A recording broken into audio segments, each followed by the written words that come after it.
In this video, I'm going to use Photoshop AI to expand the Moonbreon artwork, and then you guys can let me know which one you like best. So interesting thing that not many people know about me, I've been using Photoshop for over 15 years, and I've just started playing with the Photoshop AI tools.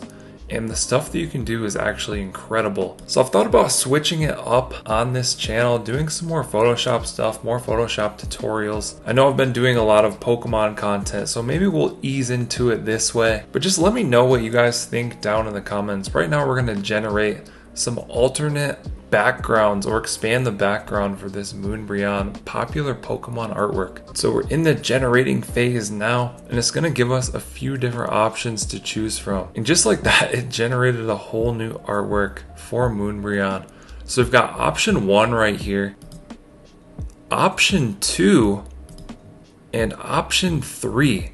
So pretty crazy that it can do this. I'm actually just mind blown by the stuff that I've seen just playing with this like the past half hour or so. So we'll go back through these.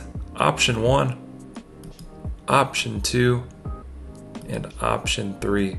So I personally like option 1 the best. I think it's the most like city-like. Down here on the bottom, the top represents a sky. So that's the clear winner for me. Beautiful what this thing can do. And you can also tell it to do other stuff. So let's see if we can make a bigger moon.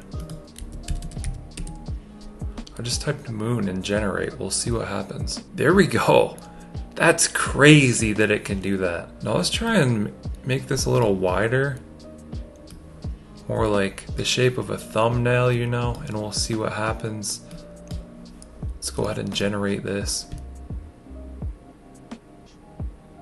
Wow. So there's option 1 again. Option 2.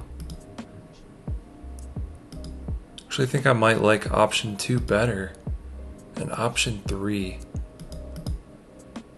1, 2, 3.